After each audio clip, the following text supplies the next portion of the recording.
Promote a culture of inclusion, supercharge your communication, and unleash the full potential of your teams and leaders with the Inclusive Handbook collection from the Diversity Movement.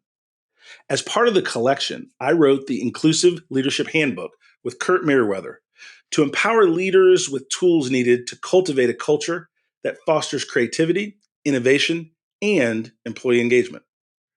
Through strategies, exercises, and self-reflection, leaders at all levels can enhance their effectiveness. Learn more at thediversitymovement.com/store. Use code HOL at checkout for 25% of your first order.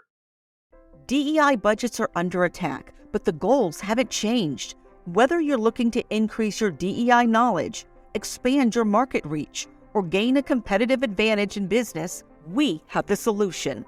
TDM Library is your single source for expert-curated DEI resources, strategies, and solutions, all designed to help you transform your workplace culture and be a more effective contributor. For $9.99 per month, you get access to our searchable subscription-based digital library. There, you'll find articles, practical how-to guidebooks, podcasts, award-winning microvideos, and more than 700 Q&As, designed to help DEI practitioners, thought leaders, and executives create a more inclusive workplace. Whether you prefer to listen, watch, or read, we have the resources for you.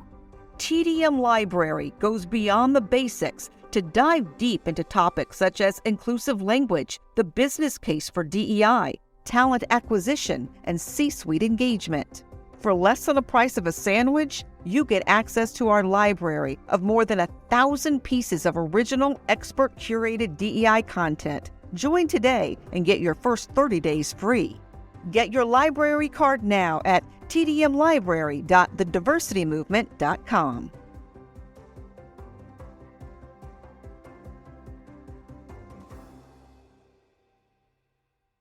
You can't stop me, nothing's gonna stand in my way. Nothing. I'm gonna fly higher. I'm gonna fly higher. Welcome to the Donald Thompson podcast. Today I have an opportunity to talk to Ryan Vett, and he's both a marketer and, more importantly and more germane to this topic, an entrepreneur. And what we're going to talk about today is how do you not only have an idea and a concept, but how do you transition that concept into something that's commercially viable? Ryan, welcome to the show. Thanks for coming on. Yeah, thanks for having me. One of the things that, Ryan, we like to do as we kind of dive into the subject matter is let's just take a step back and talk to us a little bit about you, right? Where are you from, where you grew up, brothers and sisters, a little bit about the family, and then we'll just talk as friends and kick it a little bit. Yeah, well, I appreciate that. I have the quintessential, probably non-exciting entrepreneurial journey. It did start with a lemonade stand. And I say that tongue-in-cheek, but also very seriously. That lemonade stand, I quickly realized as I grew up in the suburbs of Chicago that it could be more. And so I did some product diversification, called the Daily Herald, which is the big newspaper in Chicago, when I was about 9 years old. And they said, "Yes, ma'am." And I was devastated. And so like any entrepreneur, right, when someone comes at you and they put an obstacle in your path, you figure out a way around it. So instead of paying I think it was like $20,000 or $30,000 a day for a full color back page ad that I had requested, they decided, or I decided rather, that I did not need to go with the local newspaper and I could do my own. So I started a newspaper for kids, a whopping 2 issues. And went to about 9 households. It did go to 2 states. I mailed it to the only friend I had in another state at the time. But I say all of that slightly in jest, but also seriously, because somehow one of those 9 printed copies with my parents' inkjet that they spent too much money on ended up in a local business. And someone said, "Hey, you do design work. Could you do design work for me?" They had no idea I was 9. And so over email, I said, "Sure. I am totally capable of doing design work. Here are my qualifications." And so that's really how I got into graphic design and launched my first marketing business. So it is the quintessential entrepreneurial journey with an interesting twist. That is awesome. So I want to unpack that a little bit. You know, for me, I started out in elementary school selling Jolly Ranchers, getting not just a little bag. I would go buy them by the pound and then sell them for $0.25 a piece. There's something about that entrepreneurial bug that can be identified early on. Where do you think that came from? Were your parents entrepreneurs? Is that something they taught in the home? Did you have a relative? Like, where did that spark, right, that you could be your own boss come from? That's a great question, and something I think you're totally right on, buying the pound bag versus, the 12-ounce bag and selling them. My dad, it was a pastor in Chicago.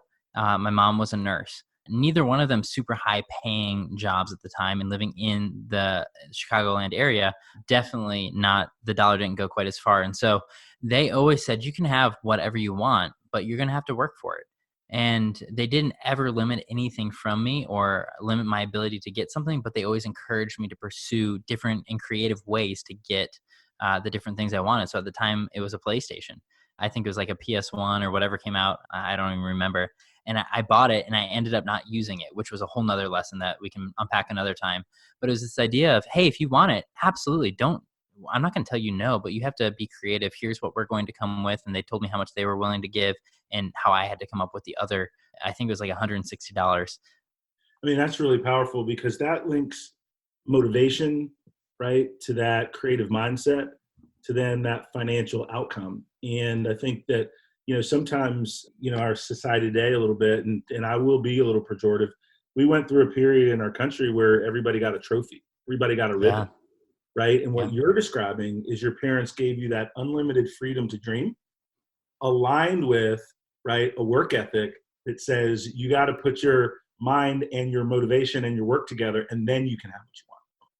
Yeah, that's so true. And there's a great book called Everyone Gets a Trophy. It talks about marketing to millennials. I got into speaking about a decade ago now, and it was to a group of realtors about the topic of millennials because millennials weren't buying homes. And so fast forward 10 years later, I wrote a book, Cracking the Millennial Code, talking about that very same thing. And it's talking about how sometimes you're faced with things in life, and obviously generational cohorts are very much segmented in a group and not looking at the individual. But there is the reality that my generation, and I'll admit I got honorable mentions for many things I probably didn't even deserve that for growing up, that we got a trophy. And so I unpacked that a little bit more in the book. I mean, that's fantastic. One of the things that I would like to start out with, tell me something interesting about you that I wouldn't find on the internet, on your LinkedIn profile, kind of that standard surfing. Tell me something fun and interesting about Ryan. Yeah. So Lemonade, I would say, was my start in the beverage industry. I went to college and I needed to make some money because I was paying most of my way through college. I did have a little bit of financial aid and a little bit of help from my parents, but I know I had 4 years ahead of me and I chose a private institution. And so I had to make money. And I decided to open a coffee shop in my dorm room.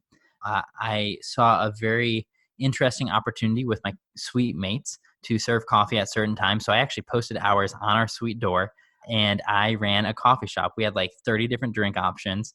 I had a little espresso machine that was like $89 and I made that back in like 2 weeks, and all cash business.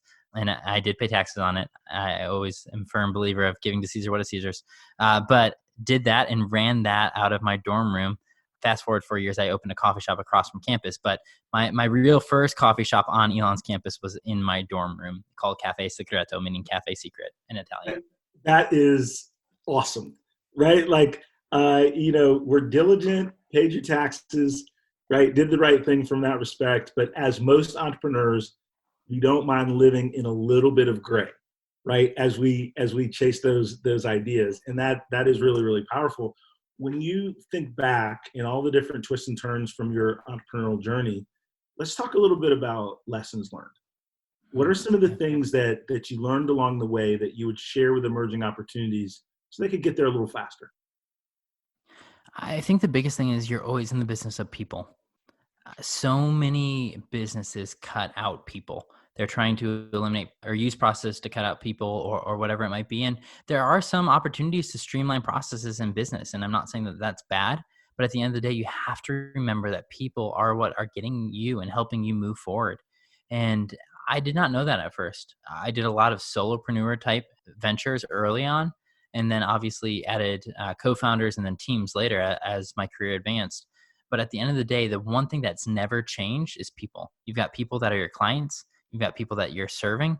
And if you put people first and people before profits, you're always going to be more profitable. You look at many companies right now, you think of Delta Airlines. In the time that we're in today, Delta is doing things that many other companies are not doing, and it's costing them money, but they're putting people first.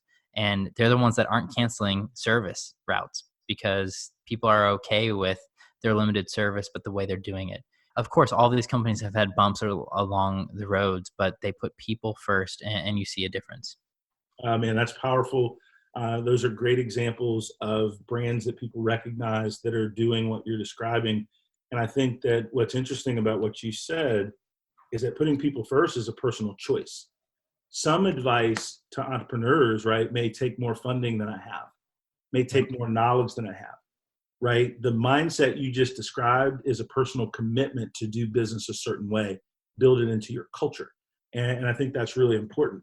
When you've grown companies and then moved from solo entrepreneurs and now driving into having employees and partners and different things, what are some of the ways that you look at who you work with so that you actually can maintain and grow that people first mentality? How do you recruit? That's a great question. And I look to a lot of books I've read. A lot of them come out of Silicon Valley, and they talk about you're hiring the dream team. And I think the best one is Patrick Lencioni's Five Dysfunctions of a Team. It's a fictional book based on non-fictional data, if that makes sense. Basically, what he does is Patrick Lencioni goes and unpacks this fictional startup on the West Coast out of Silicon Valley and how they've hired this dream team, but it's the rock star marketer. And I'm spoiling it, spoiler alert. But that ends up causing the most dysfunction in the team because they did have the accolades, they did have all these things, but they didn't fit culture. So to answer your question, that was a long way to get back to your question, but culture is most important. And every company has its own personality, its own DNA, and it's important to hire to that. There are similar companies that might have similar values, but aren't the same DNA. And so pulling that rock star person in company A to your company might not be that perfect fit. And so I would say the biggest thing I've found time and time again is hiring for culture almost always supersedes hiring for qualifications. Mm. And I think that is one of the greatest learning lessons. I wouldn't say 100% of the time, but I'd probably say 98%.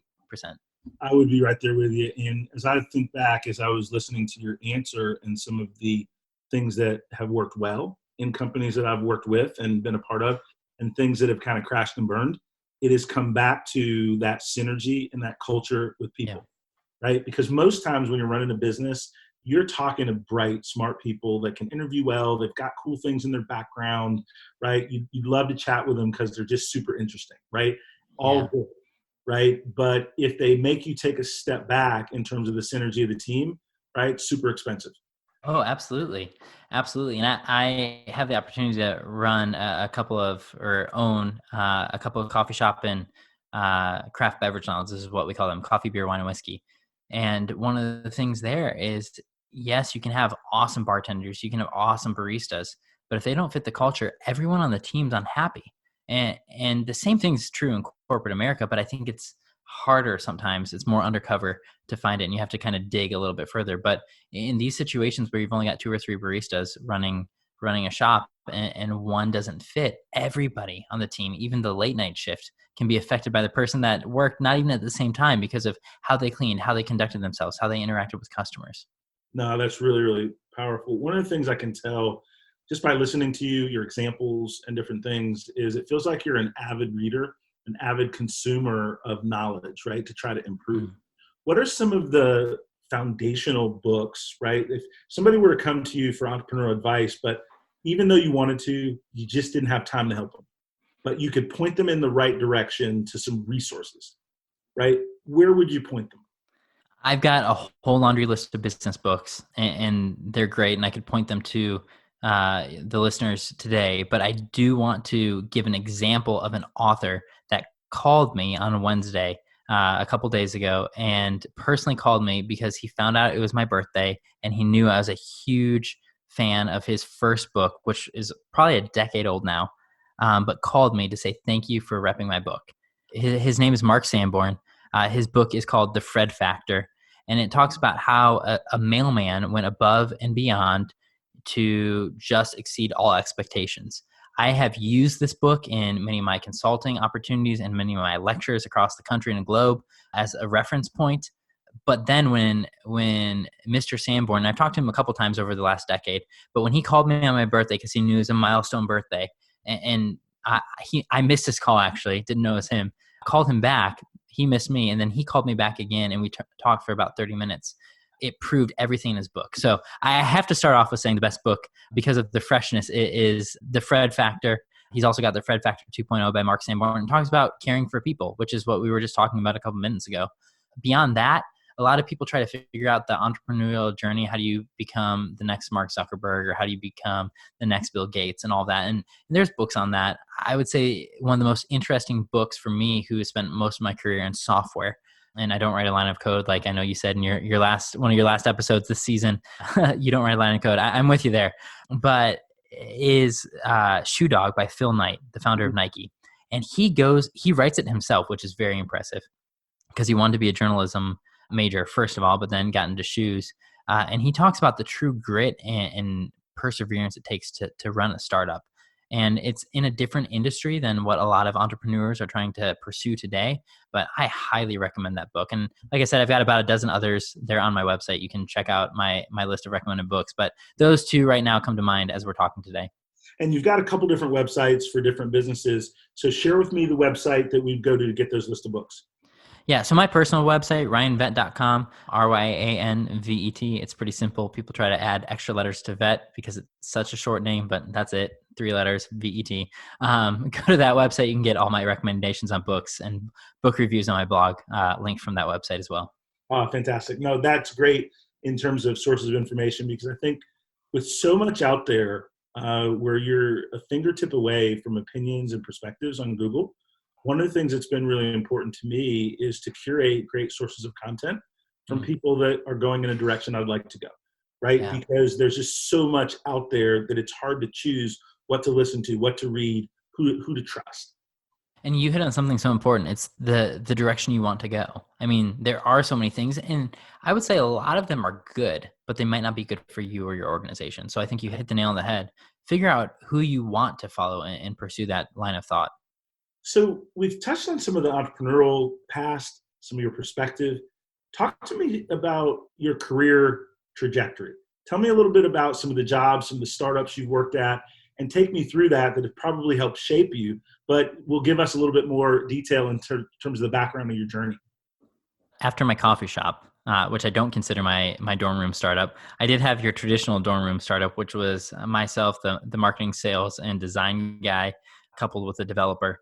And we launched a software startup that I risked all the money I'd saved for my future wife's engagement ring to get us out to a trade show in Vegas. We doubled the money, and no, it was not at the slots. It was actually through one single sale to a university. And that was my first, what I call traditional startup. I had a lot of lessons there from fundraising fails, not because people weren't willing to give us money, because we were unwilling to give up equity, which is a whole other story. So I did that. And then after that, I launched my first real coffee shop that I mentioned earlier across from the campus of Elon. So it was a legitimate business. You can still walk in there today, although it looks different. You have to walk in with masks today.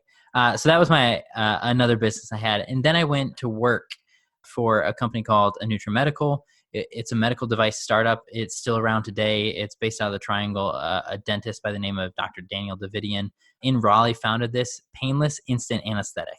If you want a shot, you don't want it to hurt, and you want it to work fast, that's what Dr. Davidian figured out. Had the opportunity to help that brand from pre-510K approval, for those of you in the medical device world, that's an ambiguous time, all the way through marketing and growing that to a multi-million-dollar company.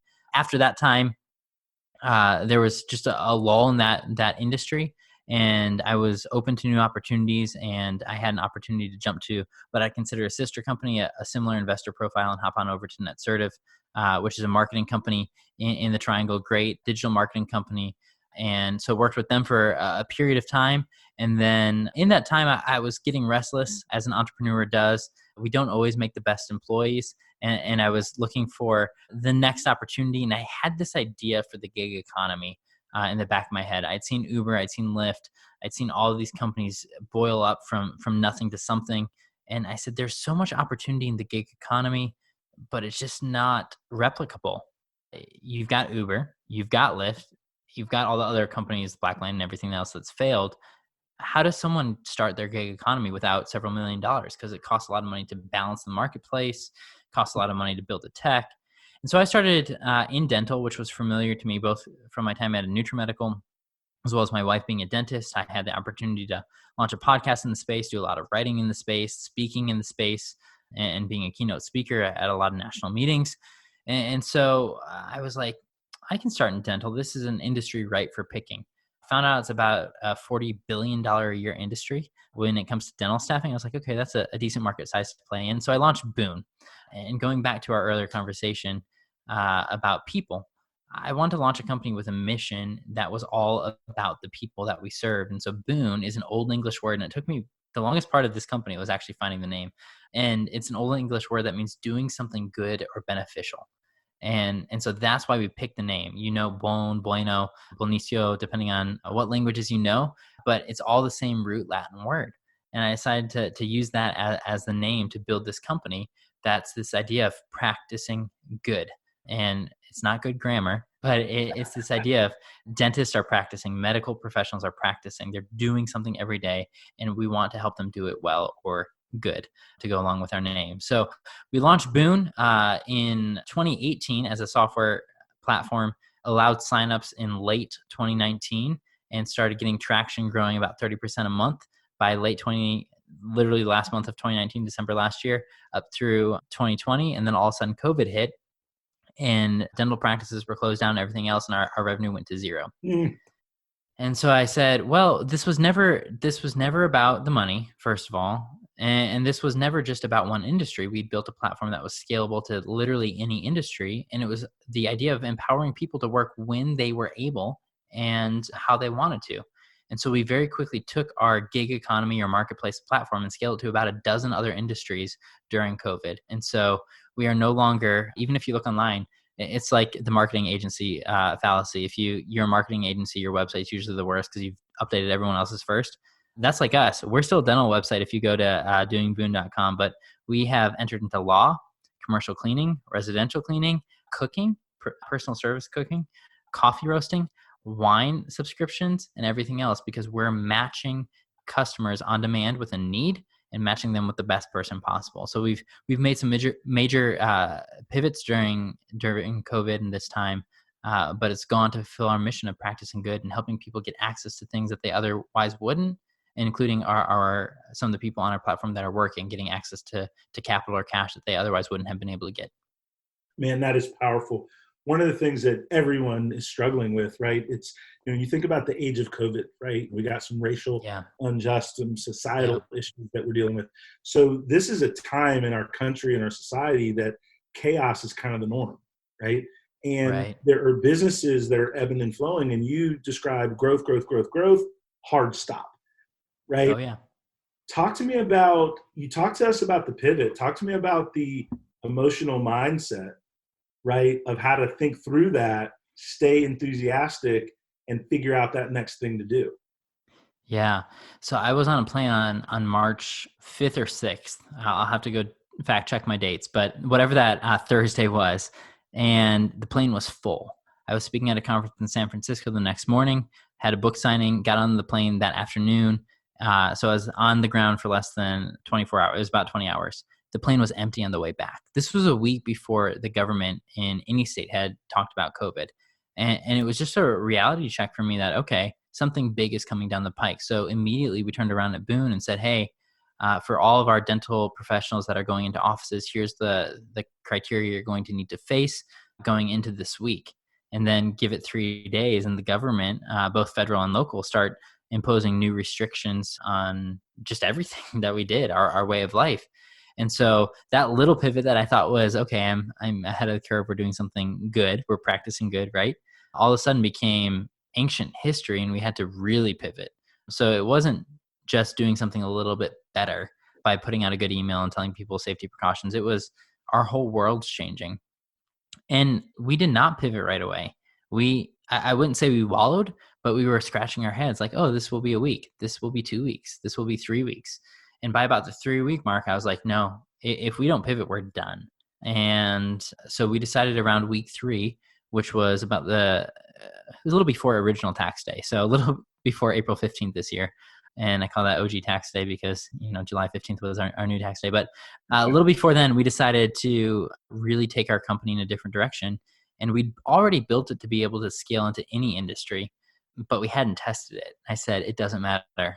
We've got to go because there's people that aren't able to collect unemployment because they haven't been at their companies long enough. There's people that need to work to pay their mortgage, all of these different things. So we pivoted quickly and said, hey, we're open to any industry. And we almost opened, I hate to say a VC fund because it wasn't that, but we said we've got, several $100,000s of technology we can invest into any two-sided marketplace, whether that's gig economy or marketplace like an Etsy or eBay. We said we're going to start investing our tech into these companies to help them help people, which goes along with our mission of practicing good. So mid-April, we started doing that. We were able to approve 5 companies into what we call our first cohort, and we've totally transitioned our mission to helping two-sided, three-sided, four-sided marketplaces grow and scale to give people the ability to work on their own terms and with what they're comfortable with. Man, that's powerful, both in terms of the story that happened to you, its authenticity, but also how you stayed with your mission of people first, even in the midst of being able to pivot, with a lot financially on the line. And that is pretty awesome, right? And so I just want to say that out loud. One of the things that you mentioned a couple times, and just kind of weaved it in, but you talked about the different keynote speeches that you do, the books that you've written, and you did it in such a smooth way. I don't want it to be lost on our audience, right? So talk to me a little bit about some of the types of topics, right, that you feel like are in your sweet spot, right, that you share about. And then I do want you to talk about a little bit, a couple of the books that you wrote in the past and why, and what the message you were trying to convey.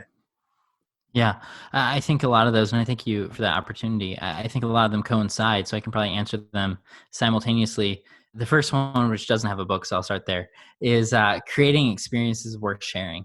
And that is just something that I learned early on. You look at the story of the Walmart smiley face sticker or the Starbucks Frappuccino.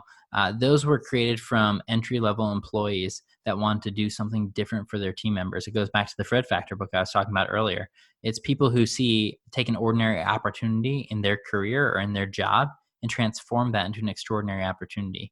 So my Creating Experiences Worth Sharing lecture really explores what it means to, from whatever seat you're in, whether you're at a Fortune 50 or you're at the mom and pop business down the road, how to take your job and take it to the next level and just make a difference for the people. And again, it goes to people that we've been talking about a lot today, but to the people that you interface with every day, whether that's your teammates, your bosses, or your guests or customers. So that's kind of one of my big lectures and topics.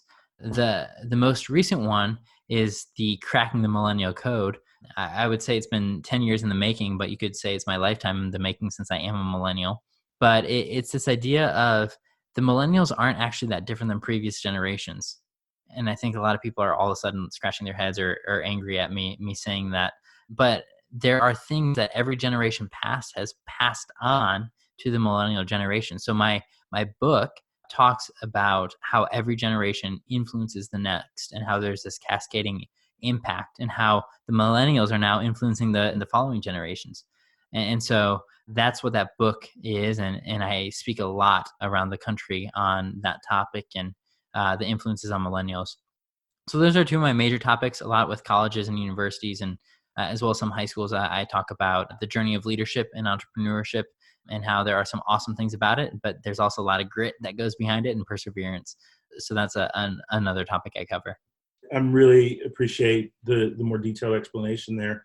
And I think, one of the things that I'm working on these days as the founder of the diversity movement is how do we create that broad context around diversity and inclusion and, race and gender and sexual orientation, right? Those are like the big three, right? But there's so much more, right? And one of the things that's really important is that construct of multi-generational teams, because we have many, many generations now that are in the workplace together that need to learn how to interrelate, really understand one another to create a high performance team. And so I'm definitely going to order this book, Cracking the Millennial Code, and read on it and I'll probably reach out maybe for a question or two.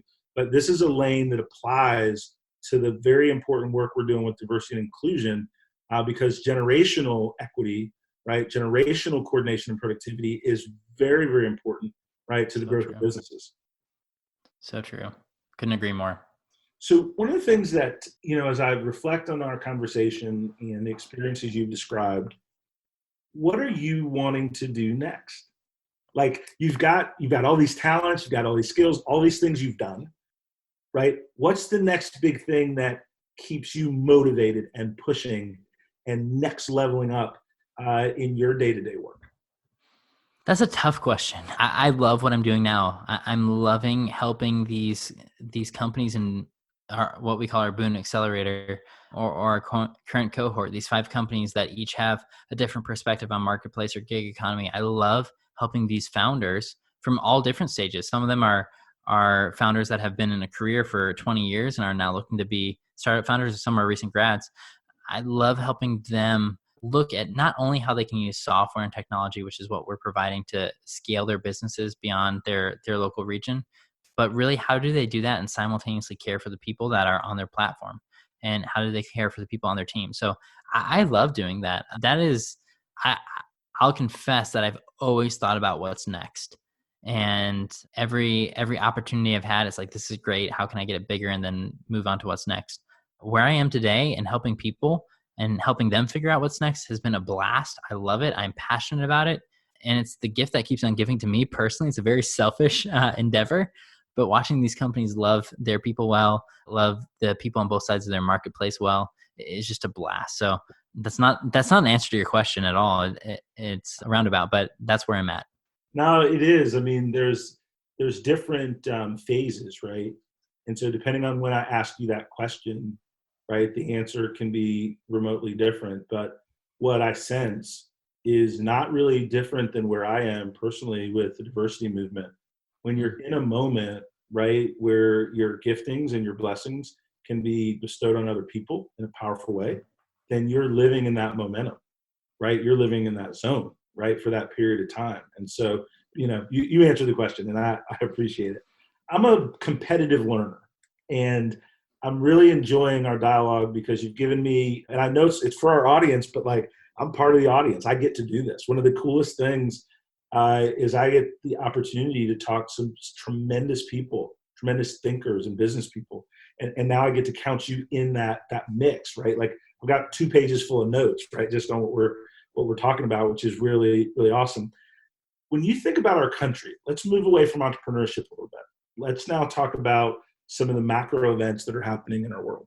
Yeah. Give me some of the perspective from where you sit on some of the racial unjust, on how we're handling COVID, any of the topics that you pick. But I know you've got some perspectives and some opinions, and I'd like to hear them. Yeah, I've got a lot of opinions. Let me start with the individual level first, because there's just so much. Everyone's picking, let's go to development. You and I don't write code, but it's an easy reference point. There's a 1 or a 0. You're either a 1 or you're a 0. And I think that's the fallacy that so many people, especially millennials, more than other generations, have found themselves in, is they pick 1 or 0. And I would argue that, yes, that's true in development, but when you're dealing with people, there's a million digits between 1 and 0. And so at an individual level, I think the most important thing is being willing to listen, and being willing to listen to people that disagree with your beliefs. And I've just seen so much hatred and buildup of people that are unwilling to listen and have constructive dialogue versus argument. And I think there's a place for argument. I think there's a place for debate, absolutely. But people that are willing to listen, and you have to worry about yourself first before you can worry about what someone else believes. And if you're not willing to listen to what someone else believes, feels, is hurting, if you're not willing to lament, understand what other people are saying, then I think you're fundamentally flawed. And I'll say that I know that's a bold statement, but I think the people that fail to listen to others and at least engage in dialogue by listening first are just missing out on a huge opportunity to really change our not only our country, but our world's trajectory. No, that's powerful and forcefully said in an eloquent manner. What do you think when you look at hope for the future? Because we are so partisan, we are so separated, we are so, if you're not align with my belief system 100%, you are my enemy, right? Like that's kind of a lot of the culture. The thing that gives Yeah. me hope from my perspective, and I'm very fortunate, is a lot of the leaders that I talk to, a lot of the people that I work with are trying to find a way out of that chaos, Mm. right? They're really trying to lean into how to be better, how to have that different dialogue. And so that does give me that kind of that momentum, that emotional momentum to keep going. When you think about millennials specifically, Mhm. right? How do we change that paradigm for the next generation of leaders that are going to take our country forward? How do we do it better? Mhm. Yeah, I think it, and it sounds cliche, but I do stand behind it. It's leading by example. If you don't agree with a millennial's perspective, let's just take that as an example since that's on the table. Listen to why their perspective is the way it is. And if you listen, I will almost guarantee, can't promise, I'm not going to promise for other people, but they will listen back because they'll be so shocked you listened. Doesn't mean you have to agree. And I think there's a fundamental difference between listening and agreeing. And I'm not just saying that with millennials, but across the board. If you're not okay with someone else's perspective, at least listen to it, acknowledge that you heard it, and feel free to debate it, argue it, whatever you want to do, but respect it and listen to it. And I think we, especially millennials, and I'm generalizing a little bit on behalf of my generation, but we are used to a projecting persona. We have had social media, we've had identities, we've had blogs, we've had these things where we project who we are, that we aren't good listeners. Because if you have comments we don't like, we swipe and delete them, or we restrict them, or we block them. And again, I'm generalizing, and this is not the case with everyone. And I just got blocked from a bunch of people saying that. And that's okay because they're not listening, and that's their problem, and they'll catch up with them later. But I think, again, if it's a golden rule, do unto others as you'd have them do unto you. If you want to make a change, at least listen to someone else's perspective, because you might be wrong, but you also might be right. And if you listen first, the other person might listen. That's powerful. From an innovation standpoint, what you're saying makes sense also, because a lot of times you can come at a problem and you have 2 points of view. And what I like to call the third rail of innovation may come from that.